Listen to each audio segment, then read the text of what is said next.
새해를 향한 하나님의 기대. 이제 다사다난했던 2024년도는 이제 몇 분 남지 않았습니다. 딱 30분 남았습니다.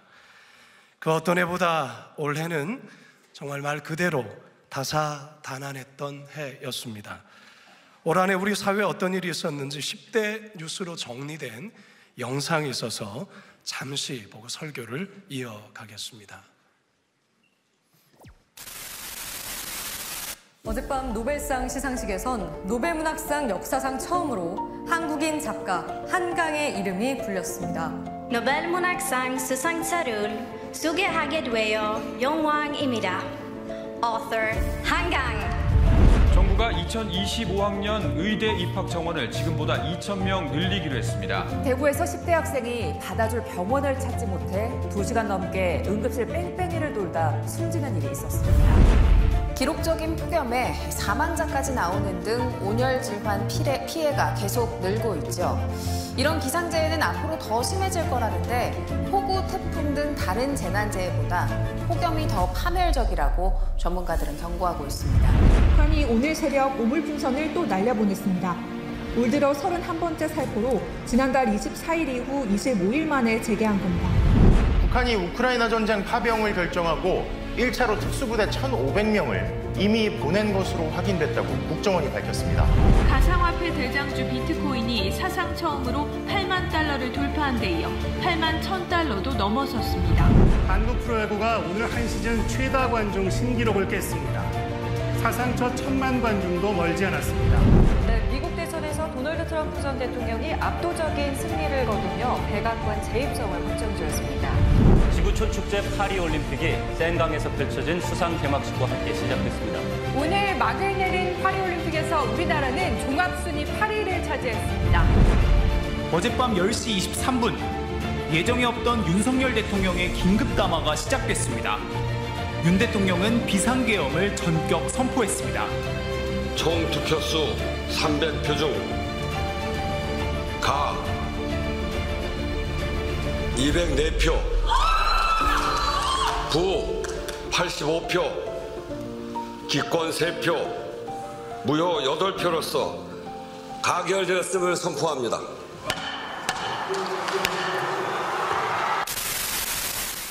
올 한 해 우리나라 사회 가운데 참 중요한 일들이 많았었습니다. 우리가 사용하는 말 중에 기대하다, 기대라는 말이 있습니다. 한자어로 기약할 기, 기다릴 대를 쓰는데요.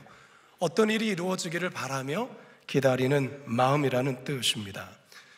이 말 속에는 절망보다는 희망이라는 느낌이 담겨 있습니다. 우리 모두에게는 국가 정부에 대한 기대가 있고요. 직장 생활하는 이들은 직장에 대한 기대, 그리고 가정에 대한 기대도 있습니다. 자녀에 대한 기대가 있고 아내는 남편에게, 남편은 아내에 대한 기대도 있습니다. 성도들은 교회에 대한 기대, 목회자에 대한 기대도 있죠. 모든 사람들에게는 더 나은 내일에 대한 기대를 가지고 있습니다. 이 기대를 품고 내일을 희망하는 것입니다. 그런데 그 기대했던 마음이 크게 실망으로 바뀔 때가 있습니다. 그러면 더 이상 사람은 기대하는 마음을 갖지 않게 됩니다. 그래서 한 해가 바뀌어도 새해에 대한 소망이나 기대를 갖지 않으려는 이들이 우리 주변에는 의외로 많이 있습니다. 혹시 여러분들 중에도 그렇습니까? 그렇다면 성도 여러분, 여러분을 향한 하나님의 기대도 그럴까요? 2025년도에 대한 여러분의 기대를 하나님이 저버리실까요? 아닙니다. 하나님은 그렇지 않습니다. 누가복음 13장 8절과 9절입니다. 시작. 이르되 주인이여 금년에도 그대로 두소서. 내가 두릅하고 걸음을 줄이니 이후에 만일 열매가 열면 좋거니와 그렇지 않으면 찍어버리소서 하였다 하시는즉. 주인이여 금년에도 그대로 두소서. 하나님은 여전히 우리를 향한 기대를 가지고 있습니다. 바라기는 이제 얼마 남지 않은 2024년도 잘 마무리하시고 새롭게 맞이할 2025년도에 대한 하나님의 기대를 새롭게 품고 나아가시는 우리 모든 성도님들 되시길 주님의 이름으로 축원합니다. 따라 하시겠습니다. 하나님의 사람다운 열매를 기대하십니다. 하나님의 사람다운 열매를 기대하십니다. 이사야서 5장을 보면 하나님께서 당신의 백성들에 대한 기대가 무엇인지를 우리에게 알려주고 있습니다. 본문에서 하나님은 포도원의 농부로 등장을 하는데요, 포도원은 너무나도 아름답고 기름진 곳에 위치해 있습니다. 농부가 이 기름진 밭에다가 정성을 다해 땅을 고르며 좋은 환경을 조성했습니다. 그리고 그 상품에 좋은 포도나무를 심습니다. 이렇게 농부가 하는 이유가 무엇일까요? 좋은 포도 열매를 기대하기 때문입니다. 이사야서 5장 1절 하반절에서 2절 상반절 시작. 내가 사랑하는 자에게 포도원이 있으며 심히 기름진 사내로다. 땅을 파서 돌을 제하고 극상품 포도나무를 심었도다. 그 중에 망대를 세웠고 또 그 안에서 술을 팠도다. 좋은 포도를 맺기를 바랬더니. 새 여러분을 향한 하나님의 기대가 바로 이것입니다. 여러분 삶에서 좋은 열매를 맺는 일입니다. 자, 그렇다면 좋은 열매란 구체적으로 무엇을 의미하는 걸까? 우리 성도들에게 좋은 열매란 삶의 자리에서 하나님의 사람답게 예수의 향기를 드러내며 선한 영향력의 열매를 가득히 맺는 삶을 의미하는 것입니다. 이 소망이 디모데를 향한 바울의 표현 속에도 담겨 있습니다. 디모데 전서 6장 11절 상반절 시작. 오직 너 하나님의 사람아. 하나님의 사람이라는 이 호칭은 구약시대에는 선지자들이나 또한 특별한 인물에 대한 그들에게만 하나님이 불러주셨습니다. 만일 하나님이 여러분을 향해서 너는 나의 사람이야, 하나님의 사람이야 라고 칭해준다면 그 감동과 감격은 이루 말할 수 없을 것입니다.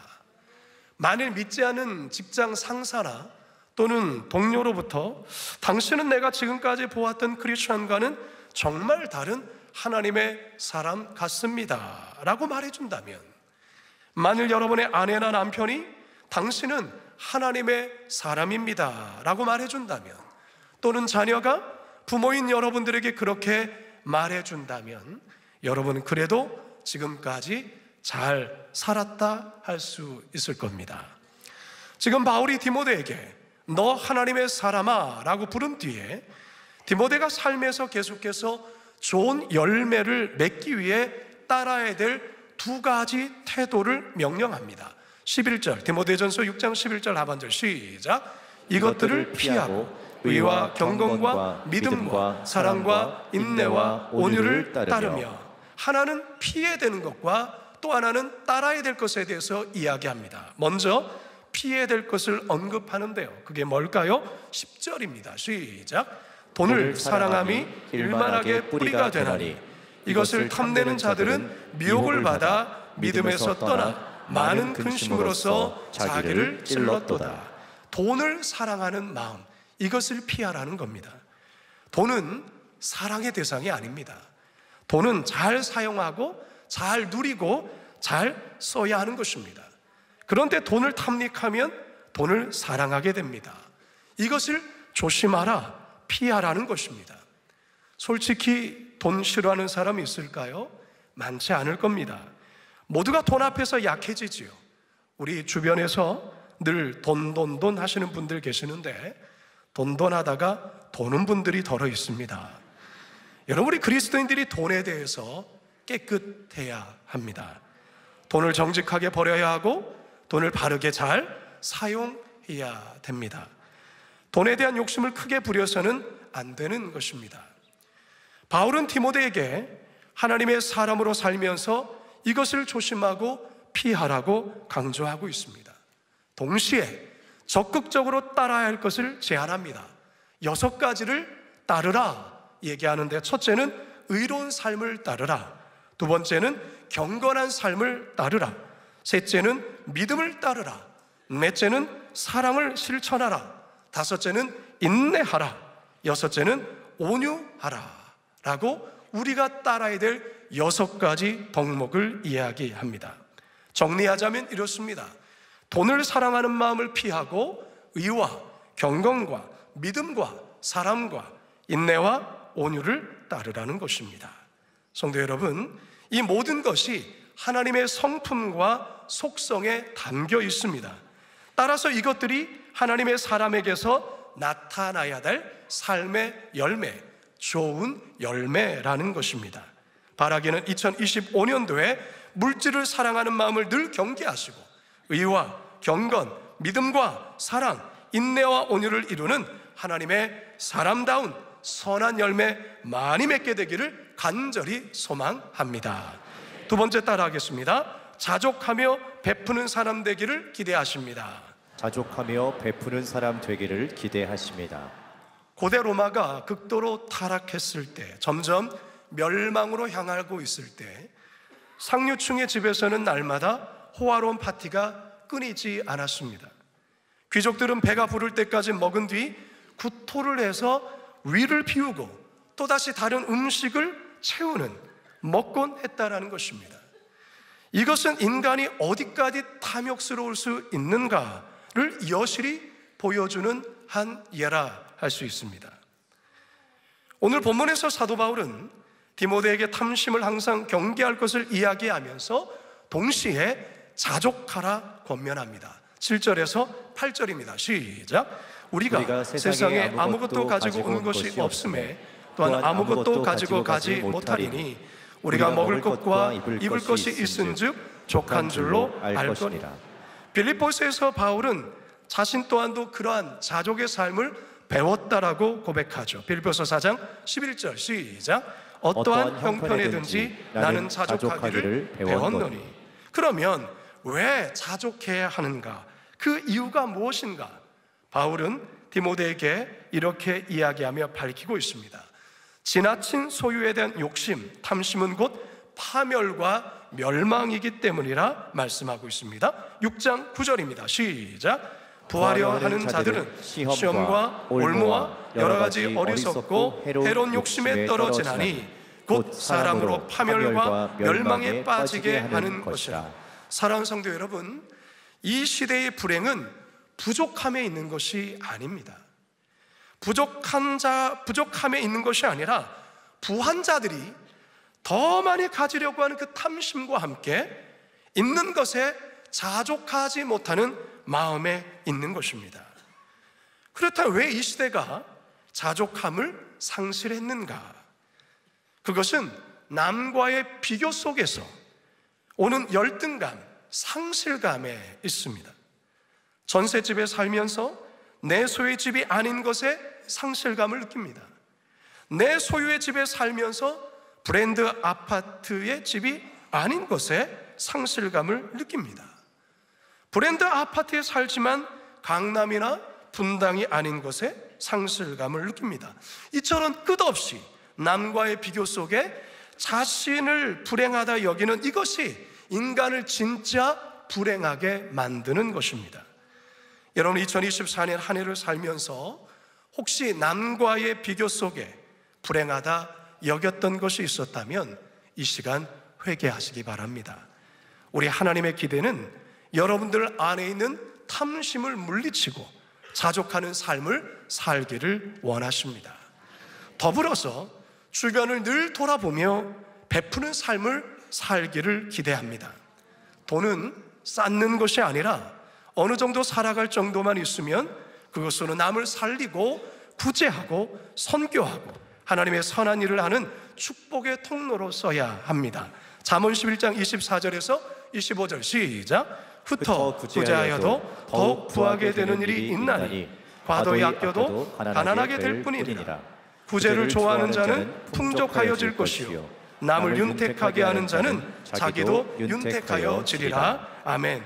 저는 올 2024년도를 생각해 볼 때 하나님께서 이 말씀 그대로 우리 교회에 역사하시고 응답하신 것을 확신하게 됩니다.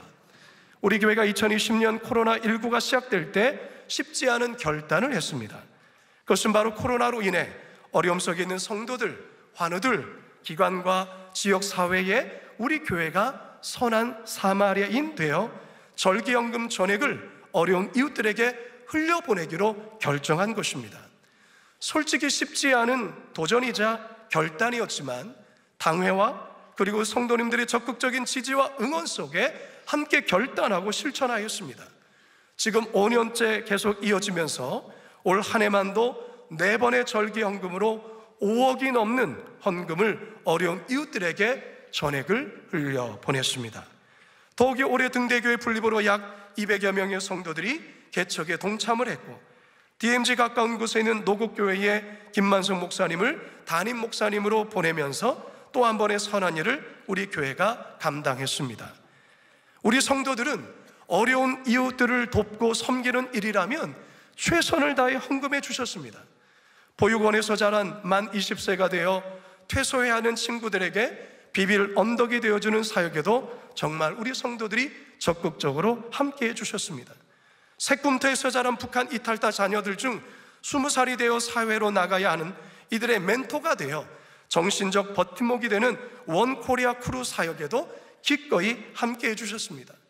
장애인과 세터민의 일자리를 창출하기 위한 장터 사역이나 성탄을 맞아 사회 선교에서 처음 시도했던 드림트리 프로젝트에 우리 성도님들의 적극적인 협조로 100% 채워졌습니다.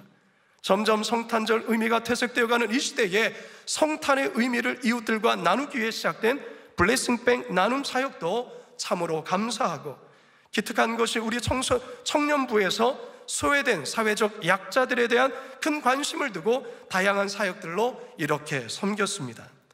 사실 이렇게 어려운 이웃들을 또 지역사회를 돌보고 약자를 돌보는 이 선한 일들은 정성진 목사님께서 평생 광성교회 목회하시면서 친히 몸으로 보여주셨고 실천하여 주셨기에 우리 교회에 이렇게 잘 정착된 것입니다. 뿐만 아니라 은퇴 이후에도 크로스로드 선교회를 통해 고아를 돌보고 어려운 목회자들을 돌보는 사역을 끊임없이 행하고 있기에 그저 우리는 우리 목사님의 뒤를 따라가는 것입니다. 참으로 놀라운 것은 이렇게 이웃을 향해 세상을 향해 흘려보냈음에도 올해 결산에서 우리 성도님들이 그 프린트물을 통해서 확인하셨겠지만 올해 결산에서 수입이 예산 대비 103%를 달성했습니다. 그래서 저는 우리 성도들이 너무나도 자랑스럽습니다. 우리 교회가 자랑스럽습니다. 우리 하나님께서 우리 교회 성도들 향해 이렇게 칭찬해 주실 줄로 믿습니다. 마태복음 25장 40절 시작. 임금이 대답하여 이르시되 내가 진실로 이르노니 너희가 여기 내 형제 중에 지극히 작은 자 하나에게 한 것이 곧 내게 한 것이니라 하시고, 바라기는 2025년 자족하며 흩어 구제하는 일에 더욱 힘쓰심으로 하나님의 기대에 더 부응하는 거룩한 빛 광성교회 성도들 다 되시길 주님의 이름으로 축원합니다. 마지막 세 번째 따라하겠습니다. 믿음의 선한 싸움을 싸워야 합니다. 믿음의 선한 싸움을 싸워야 합니다. 여러분, 2025년 하나님께서 우리 교회에 주신 표가 뭡니까? 하나님의 전신갑주를 입으라입니다. 세상에는 눈에 보이는 현상과 현상 이면에 존재하는 본질 또는 참된 실체라는 것이 있습니다. 빙산은 바다 위에 떠 있어서 눈에 보이는 것은 빙산 전체의 약 15% 정도밖에 되지 않습니다. 수면에 가라앉아 눈에 보이지 않는 부분이 약 85% 정도가 됩니다. 그래서 나온 말이 뭘까요? 빙산의 일각이라는 말이 있지요. 우리가 살아가는 이 세상도 그렇습니다. 눈에 보이는 세계만이 아니라 보이지 않는 세상에서 벌어지는 일들이 있습니다. 우리 성도들은 그것을 분별해야 합니다. 기독교에서는 이것을 영의 세계라고 말하는데요, 눈에 보이는 육의 세계와 다른 세계입니다. 기독교 2000년 역사나 신구약 성경을 보더라도 교회가 부흥하고 하나님의 선한 일을 하려 할 때마다 육안으로 보이지는 않지만 너무나도 분명한 악한 영의 공격과 영적 싸움이 늘 존재했습니다. 이들은 하나님의 백성들을 공격하고 하나님의 교회를 공격합니다. 성도들을 흔듭니다. 그래서 사도 바울은 에베소서에서 이 같은 사실을 이렇게 이야기하죠. 에베소서 6장 12절입니다. 시작. 우리의 씨름은 혈과 육을 상대하는 것이 아니요 통치자들과 권세자들과 이 어둠의 세상 주관자들과 하늘에 있는 악한 영들을 상대합니다. 성도 여러분, 눈에 보이지 않지만 어둠의 영역들, 어둠의 영들의 존재함을 알아야 합니다. 그리고 그 어둠의 영들이 무슨 일을 하며 어떻게 성도들을 실족해 하고 교회를 흔들며 이 사회와 나라를 혼란케 하는지를 말씀으로 분별해 낼 줄 알아야 하는 것입니다. 방금 전 우리 정성진 목사님의 송구 설교처럼 좌로나 우로나 치우쳐져서는 아니 되는 것입니다. 오직 우리의 중심은 예수 그리스도시요 말씀이요 복음인 줄 믿으시기 바랍니다. 여러분, 사단은 자신의 정체를 훤히 드러내 보이며 역사하지 않습니다. 하나님도 하나님의 사람을 사용하는 것처럼 마귀도 자기의 사람들을 사용합니다. 어떤 사람들을 사용할까요? 악한 자를 사용합니다. 하나님을 싫어하는 사람, 교회를 증오하는 사람을 사용합니다. 내면에 상처가 많은 사람, 원한 있는 사람, 혈기로 충만한 사람, 용서하지 않는 사람, 원수 갚으려는 사람을 이 마귀는 사용합니다. 그리고 마귀가 제일 좋아하는 사람 중에 한 사람은 교만한 사람입니다. 마귀는 교만한 사람을 통하여 역사하고 일합니다. 마귀가 싫어하고 항상 경계하는 사람은 하나님을 뜨겁게 사랑하는 사람입니다. 마귀가 싫어하는 교회는 우리 거룩한 빛 광성교회와 같이 세상에 나가 빛과 소금 되기를 힘쓰는 교회예요. 하나님 나라가 강력하게 세워지기를 두려워하지 아니하고 기꺼이 헌신하는 성도들이 있는 교회, 이것을 마귀는 두려워하며 경계합니다. 돌아보면 2024년 수많은 영적 공격이 우리 교회와 우리 성도들의 삶에 있었습니다. 그럼에도 그때마다 기도와 말씀으로 극복하며 오늘 우리 모두는 이 자리까지 헤쳐나왔습니다. 2025년 새해에도 이런 보이지 않은 악한 공격들, 영적 싸움이 분명히 치열하게 있게 될 것입니다. 하지만 두려워할 필요가 없습니다. 이미 십자가로 세상을 이기신, 세상을 정복하신, 사랑으로 세상을 정복하신 주 예수 그리스도께서 우리와 함께 하시기 때문입니다. 요한복음 16장 33절 상반절 시작. 세상에서는 너희가 환난을 당하나 담대하라, 내가 세상을 이기었노라. 사도 바울은 우리에게 더욱더 적극적인 행동을 요구하고 있습니다. 그것이 무엇일까요? 믿음의 선한 싸움을 싸우라는 것이에요. 그래서 생명을 취하라고 말하고 있습니다.